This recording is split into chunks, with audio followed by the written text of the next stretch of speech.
존경하는 김상희 국회부의장님, 그리고 선배 동료 의원 여러분, 김부겸 국무총리와 국무위원 여러분, 대한민국 민주화 산업화요람, 대한민국 지중해 도시 마산하포 국민의힘 최형두입니다. 내일은 6.25 전쟁이 발발한 지 71주년이 되는 날입니다. 제가 자란 마산은 6.25 때 부삼과 함께 대한민국 최후의 보루였습니다. 우리 국군과 국민 그리고 미군 25사단이 마산 방어 전투로 북한군을 막아냈고, 해병대 김성은 부대는 마산 진동에서 최초의 반격 작전에 성공했습니다. 오늘 우리는 대한민국을 지킨 한미 동맹의 새로운 진화를 보고 있습니다. 바로 한미 백신 동맹입니다. 그리고 한국의 자랑스러운 글로벌 기업들이 미국 경제에 핵심 기술과 투자를 제공하고 있습니다. 총리님께 질문하겠습니다. 최근 대통령께서는 한미 정상회담과 G7 정상회의를 계기로 우리나라를 글로벌 백신 허브로 만들겠다 이렇게 말씀하셨습니다. 백신 허브를 위해서 정부가 지금 어떤 정책을 진행하고 있습니까? 예, 우선 전문가들 라운드부터 우선 지금 시작을 했습니다.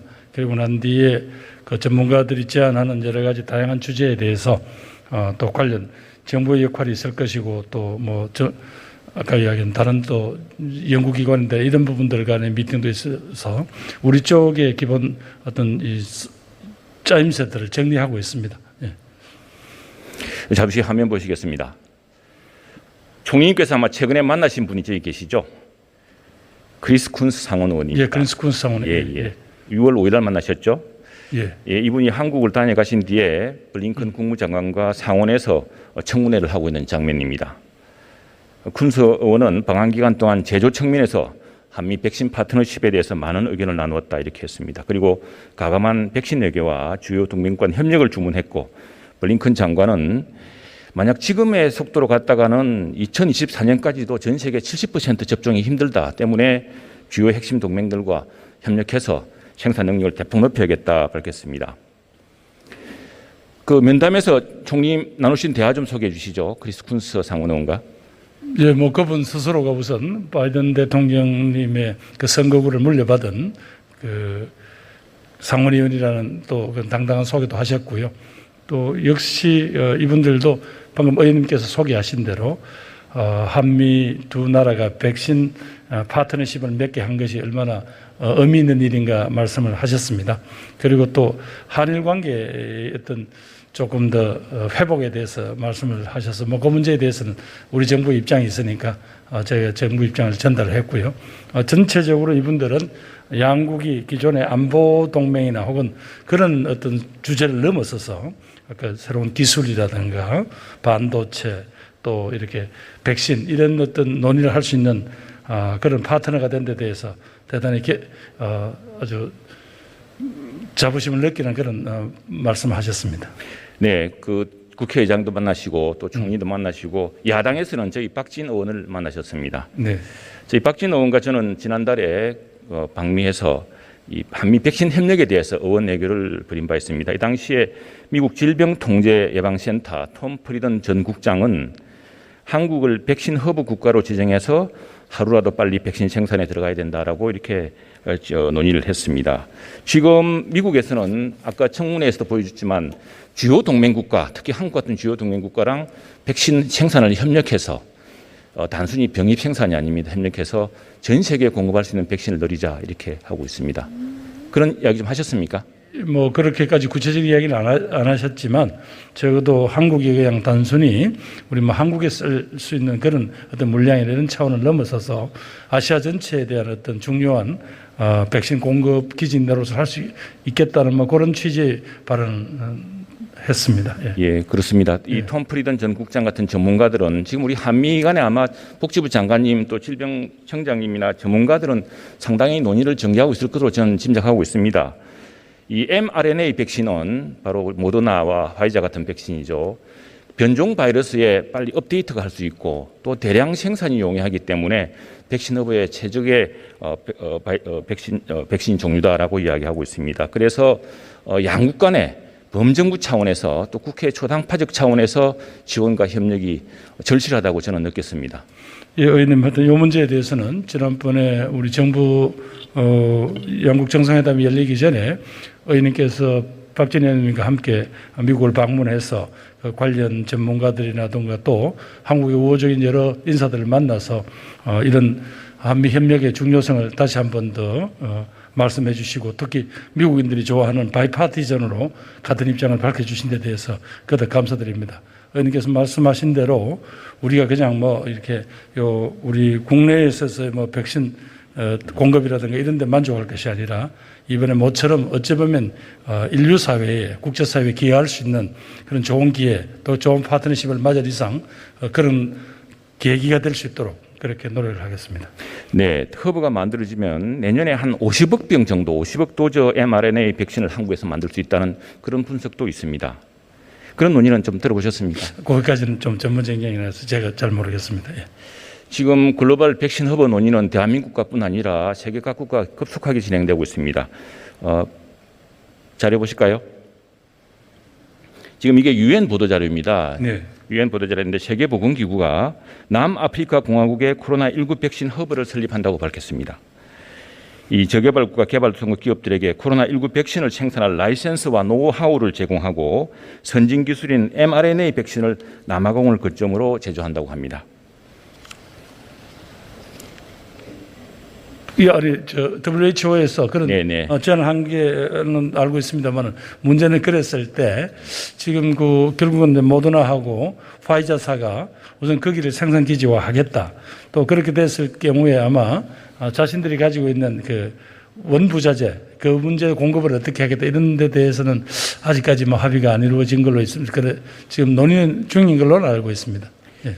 예, 정부는 올해 약 627원과 628원, 약 1,300억 원 정도의 코로나19 치료제 백신 개발 지원 예산을 편성했습니다. 어느 정도 집행된지 알고 계십니까? 아직 정확하게는 모르겠습니다만 저희들로서는 1상, 2상 초반까지는 저희들이 거의 골고루 지원을 했고요. 아무래도 이제 2상에서 3상으로 넘어가는 단계가 되면 저희들로서는 조금 앞서 있는 곳에다가 조금 더 집중적인 투자를 해야 되지 않겠나 그렇게 판단하고 있습니다. 집행률이 아주 저조합니다. 그래서 이 백신 허브가 되려면은 지금까지의 정부 노력 수준으로는 충분하지가 않습니다. 한때 신규 확진자 체류한테 약사 6곳에 180억 달러. 그래서 이걸 18개월 내에 걸린다는 것을 8개월로 단축했습니다. 군사작전 하듯이 했죠. 그래서 제가 강조하고 싶은 것은 이게 총리님이 범정부 추진 대책 본부장인 셈입니다. 이 백신의 문제가 지금 조금 백신 접종률이 높아졌다고 우리가 조금 안해지는 경향이 없지 않아 있습니다. 그래서 궁극적으로 백신에서 완전히 독립하기 위해서는 이 백신 허브로 가지 않으면 안 된다. 그것이 우리 국산 백신을 개발하는 것 동시에 전 세계를 구제할 수 있는 정도의 백신을 우리가 만들어야 된다라는 그런 각오와 결단을 범정부적으로 추진해 주셔야 됩니다. 예, 의원님 백신도 백신이지만 또 국민들께 요청드리고 싶은 것은 너무 장기간에 대한 여러 가지 국민들의 지쳐 계시고 이런 것들을 고려해서 7월 1일부터 사회적 거리 두기를 좀 완화했습니다만 결국 실내에서는 꼭 마스크를 써야 한다든가 이런 몇몇 개인이 지켜야 될 방역 규칙 그거 자체는 흔들릴 수 없거든요. 그래서 한쪽에는 방역으로 한쪽에서는 아까 의원님께 지적하신 대로 백신에 대한 우리 한국만에 맞는 백신 개발이라든가 또 미국과 파트너십을 통한 백신 허브로서의 제 역할 이런 부분에 대해서 최선을 다하겠습니다. 다만 의원님도 아시다시피 국내의 백신 생산 능력은 이제 뭐 자타공이 그만 세계적인 수준이 됐으니까 우선 의원님께서 말씀하신 이런 계기를 한미 백신 파트너십 같은 이런 중요 계기를 결코 놓치지 않겠습니다. 오히려 지금까지 성장해온 우리 바이오 산업이 다시 한 단계 더 또 성장할 수 있는 계기가 될 수도 있는 것 같습니다. 지난번 교섭단체 대표 연설에서 우리 송영길 민주당 대표가 삼성바이오를 송도에 유치한 것이야말로 오늘날 우리 바이오 생산 기술을 획기적으로 높인 중요한 계기를 마련했다 이야기한 적이 있습니다. 한 지도자의 선택, 한 지도자의 결단이 얼마나 중요한지 보여준 사례라고 저는 생각하고 있습니다. 마찬가지로 총리님께서도 이 백신 허브 전략은요. 어떤 경우는 막대한 예산이 소요됩니다. 초당파적 지지가 요구되고요. 그래서 이것을 어느 부처에 맡겨두면 그 부처는 이 예산의 타당성 뭐니 해가지고 나중에 책임을 걱정하게 됩니다. 그것들이 우리가 백신 구매가 늦어졌던 그 과정을 복귀해 보면 드러납니다. 그래서 총리님께서는 이제는 확실한 리더십을 가지고서 백신 허브 전략에 그 구체적인 내용을 좀 상세히 파악하셔서 내년 되면 정말 명실상부한 아시아 백신 허브가 될 수 있도록 진행해 주시기 바랍니다. 예, 이렇게 그런 당당한 정책적 목표를 가지고 각 부처를 또 설득하고 또 지시하도록 그렇게 하겠습니다. 예. 참고로 저희도 국회에서 민주당의 양기대 의원과 제가 양당 원내대표에게 국회 백신 허브 구축을 위한 국회 초당파적 특별대책위원회를 구성해 줄 것을 촉구하고 여기에는 많은 여야 의원님들이 함께하고 계십니다. 예, 의원님 그런 노력에 감사드립니다. 예. 네. 총리님 취임하신 뒤로 국민들을 기쁘게 한 장면이 있습니다. 총리님은 언제가 가장 뿌듯했다고 느끼십니까? 멋져 기획을 못하겠습니다. 예. 지난 5월 31일 미국의 얀센 백신 101만 도저 지원 사실을 총리님이 발표했을 때입니다. 기억하십니까? 예, 뭐 제가 발표했는데 그게 지금 잘 모르겠습니다. 예. 그게 정말 단비 같은 소식이었습니다. 이 덕분에 우리는 6월 백신 접종 목표를 6월 중순에 초과 달성할 수 있었습니다. 그리고 2차 접종 없이 얀센은 한 번 맞으면 되는 백신이니까 접종이 최종 완료된 국민의 숫자도 한꺼번에 100만 명이 넣을 수가 있었습니다. 저는 백신에 대해서 계속 시종 우리 당에서 이야기해왔듯이 조조익선, 다다익선이라고 생각을 합니다. 물론 정부도 노력하시겠지만 지금 이 노력을 저는 얀센이 왜 처음에 바이든 대통령이 55만 병 이야기했다가 101만 도주로 늘어난 과정에 대해서 총리님 혹시 설명드린 적 있습니까? 뭐 정확히는 모르겠습니다만 다만 미국 측에서 아마 여기 뭐 주한미군과 같이 협력하는 한국군에 대한 여러 가지 배려다 이렇게 말씀하셨으니까 뭐 그렇게 좀 알고 있습니다 저는. 예. 네, 이건 이제 백신의 유효 기간과 관계가 있습니다. 미국도 자국 안보가 중요하기 때문에 했는데 얀센 백신은 이 보존 기간이 3개월밖에 2 내지 8도에서 보관을 못합니다. 그래서 미국의 백신이 넘쳐나고 있어가지고 이 백신을 어떻게 할 것이냐가 미국의 고민이었습니다. 이 기제에 이제 지원 형식으로 동맹국가의 한미 연합 전력을 지원하는 형식으로 해서 101만 도저를 생산하게 됐습니다. 이게 이제 저희가 강조하듯이 왜 지금 백신을 우리 정부가 범정부적 노력하면은 지금 계약된 것보다 훨씬 빨리 조달할 수 있다는 예시를 하기 위해서 제가 말씀드린 겁니다.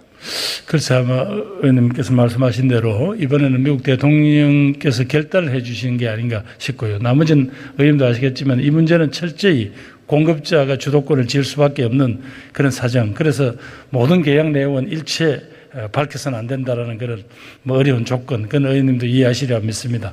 그래서 이런 것들을 극복하려면 국내에서 백신 주권이라고 할 만한 그런 국내 개발에 저희들이 좀 더 진력을 해야 되겠다는 생각을 하고 있습니다.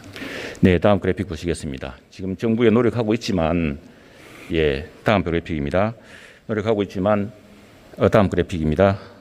지금 보시면은 우리가 백신 접종 속도를 높이다가 최근에 상당히 둔화됐습니다. 어떤 날은 50만 도즈 이상 접종하다가 지난 며칠 전에는 3만 도즈로 떨어졌죠. 그래서 저렇게 그래픽이 쭉 나오고 있는데 우리나라가 하루에 접종할 수 있는 백신의 최대치가 어느 정도 되는지 아십니까? 거의 뭐 100만 명 정도 되는 걸로 알고 있습니다. 예. 네, 150만이라고 지난번에 총리 대행께서 말씀하신 적이 있습니다. 지금 8월부터는 상당히 많은 백신이 도착하는데 7월 도착 백신은 좀 부족합니다. 그리고 또 이제 2차 접종이 들어가기 때문에 그 부분을 또 남겨두어야 되기 때문에 그런 어려움이 있고요. 특히 저희들 원계획에서 했던 코백스를 통한 그 물량들이 도착을 못하고 있습니다. 거기서 약간의 착오가 생긴 것. 지난번에 또 국민들께도 그 부분에 대해 사과를 드렸습니다. 그래서 얀센의 사례에서 보듯이 백신 유효 기간을 잘 파악해서 미국과 협력해보는 방법이 있습니다. 그래픽 한번 보여주시죠. 자, 이게 백신별 보관 조건입니다. 총리님께서는 백신이 유효 기간이 있다는 걸 알고 계십니까? 예, 뭐 그건 지난번에 파이자는 어느 정도 될까요? 정확하게는 각 제약회사별 그건 모르겠습니다. 네, 다릅니다. 그래서 지금 이게 문제가 뭐냐면 얀센에 있어 그랬지만 파이자를 지금 미국에 대량 공급을 했는데 일단 이게 말단 관말 지역에 배포가 되고 나면은 그걸 다시 냉동을 시킬 수가 없습니다. 파이자의 경우는 5일 이내에 써야 되고요. 모더나는 30일 내에 써야 됩니다. 때문에 저는 한미가 긴밀하게 협력하면은 배송 시스템을 잘 이용하면은 미국에서 접종 시기를 유효기간 내에 소진하지 못하는 것들을 한국이 일찍 조달하고 대신에 한국은 9월분, 8월분 분량을 다시 돌려주는 이런 식의 수업 방식이 여전히 가능하다고 생각합니다. 그 부분에 대해서는 좀 복지부하고 제가 상의를 하겠습니다. 의원님께서 말씀해 주신 대로 저도 이게 가능한 게 한국처럼 동시에 일시적으로 이렇게 의료 전달 체계가 제대로 갖춰진 나라가 잘 없기 때문에 한국은 그런 점에서도 조금 우리가 아주 강점이 있다고 생각합니다. 그렇습니다. 유일하게 백신 수합이 가능한 나라가 한국 정도입니다. 네. 자, 미국은 7월 4일 코로나 독립을 선언한다고 일찌감치 공표했습니다. 우리도 8월 15일 날 일본 일제로부터 해방되었듯이 광복절인 이날쯤에 코로나로부터 해방되면 얼마나 좋을까 상상해 봅니다. 만약 그렇다면 그야말로 제2의 광복이 되겠죠.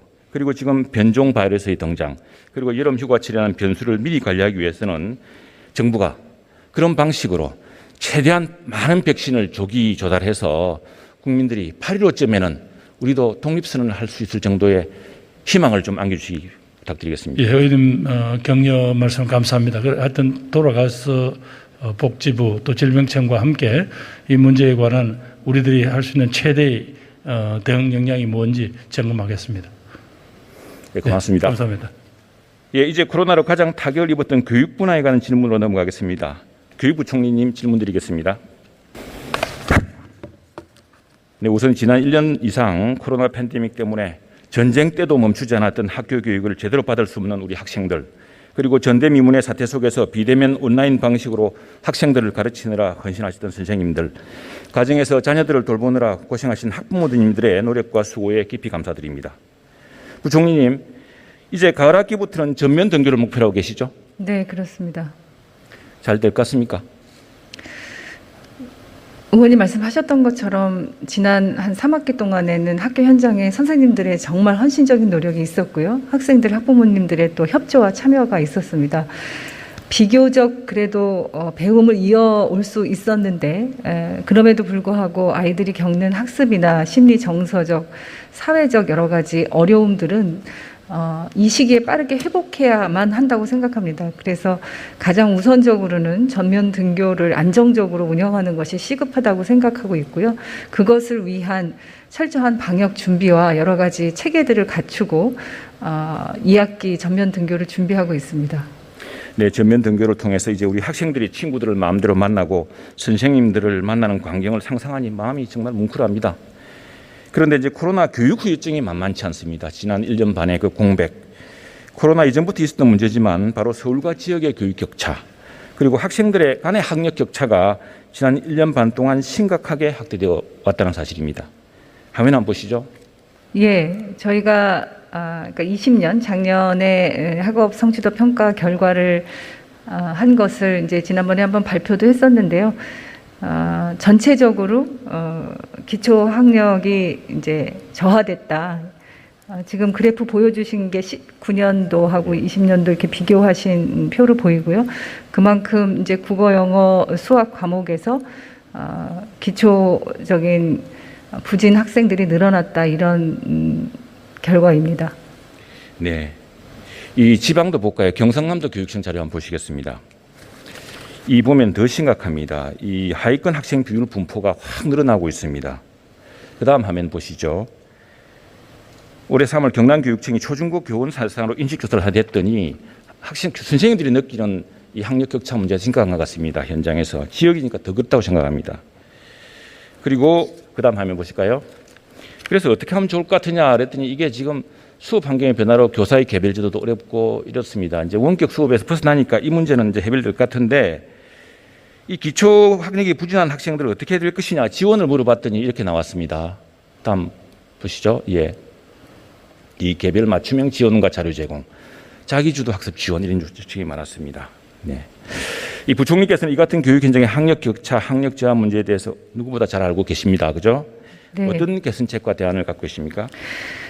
저희 교육부뿐만 아니라 17개 시도교육청에서도 이 문제를 함께 어떻게 좀 조속히 해결할 수 있을 것인가를 방안을 지금 구체적으로 마련을 하고 있고요. 우선 개별 학생들이 부족한 부분들을 어떻게 맞춤형으로 지원할 것인가가 굉장히 중요하다고 생각하고 있습니다. 그래서 기초 학력이 부족한 학생들은 방학 동안에라도 개별적으로 지원할 수 있는, 그러니까 교과 방과 후 학습이라든가 이제 멘토링이라든가 이런 것들을 통해서 기초학력 부진 학생들을 1대1 그리고 아니면 1대 소수의 맞춤형 지원이 될 수 있는 프로그램들을 지금 여러 가지 검토를 해서 마련 중에 있고요. 저희가 종합해서 앞서도 말씀드렸는데 교육회복 종합 방안을 시도교육청과 함께 마련을 하고 있어서 지금 그게 예산까지 포함해서 이제 정리가 되면 7월 중순에 발표하고 2학기 등교를 하기 전에 방학 때부터 아이들에게 지원될 수 있도록 그렇게 시행할 예정입니다.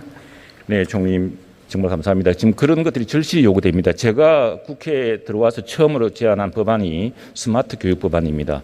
이제 우리 학생들은 1대1 맞춤형 교육, 지금 코로나에 비대면 원격 교육 상태는 가뜩이나 학력 격차 같은 학교의 문제를 비대면으로 가니까 더 커진 이제 문제를 낳았습니다. 그런데 이 비대면 온라인 교육의 경험은 우리 학생들이 이제 개별적으로 전자 디바이스를 통해서 공부를 할 수 있고 선생님들도 온라인으로 가르칠 수 있는 굉장히 새로운 기술적 조건을 낳았죠.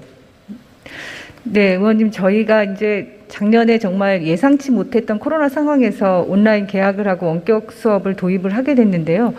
한 1년여 동안 현장의 선생님들이 정말 애를 많이 쓰셔서 저희가 올해, 그러니까 21년도 5월에 조사를 해봤더니 작년보다 올해 그 원격 수업에 대한 만족도라든가 이용하고 있는 그 컨텐츠들이 학생들 입장에서는 선생님들이 직접 제작한 컨텐츠에 대한 만족도가 가장 높았습니다. 그리고 그것을 활용하는 비율이 올해 작년에 비해서 훨씬 더 높아졌습니다.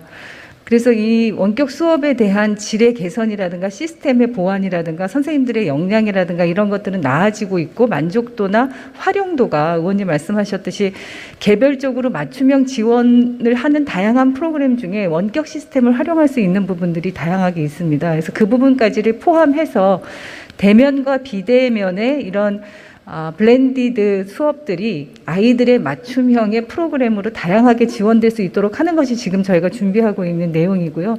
그런 것들을 시도교육청마다의 특성과 환경을 잘 살려서 아이들에게 정말 도움이 될 수 있도록 그렇게 추진하고자 합니다. 여름 방학 동안에 그런 시도교육청 단위로 무슨 모범 사업, 시범 사업 같은 걸 해보실 계획은 없습니까? 그럴 계획이고요. 이미 지금도 시도교육청별로는 좋은 그런 사례들이 나오고 있어서 그런 모범 사례들은 공유를 하고 있고 이제는 시도교육청 차원에서가 아니라 저희가 교육회복 종합 방안이라고 이름을 붙였을 때는 좀 더 전면적이고 전체적인 전국적인 단위에서 아이들을 그렇게 좀 해보자 이런 의지를 가지고 있기 때문에 방학 동안에 여러 교육청에서 좋은 사례들, 아이들 학년급이나 지역에 맞게 그런 프로그램들을 마련해서 지원할 계획을 갖고 있습니다. 특히 지역의 격차가 아주 심합니다. 지역에서 교육 때문에 낙오되고 교육 때문에 절망하지 않도록 지역에서부터 시범사업, 특히 이제 마산 하포 같은 이런 지역에서부터 시범사업을 예. 교육감님하고도 협의하고 소외되는 지역이 없도록 그렇게 노력하겠습니다. 네, 정님 고맙습니다. 고맙습니다. 마이크가 끝났지만 코로나는 큰 위기이기도 했습니다만 이제 우리 교육을 획기적으로 변화시킬 수 있는 또 다른 기회가 되었습니다. 이제 우리 아이 한 사람 한 사람 얼마나 소중합니까? 이름도 들고 있는데 이 아이들이 저마다의 소질과 재능 그리고 저마다의 학습 진도에 따라서 차근차근 공부할 수 있도록 그런 획기적인 환경 변화, 그런 교육 정책을 경험해 주시기 바랍니다. 예, 그렇게 노력하겠습니다. 고맙습니다. 네, 경쟁해 주셔서 감사합니다.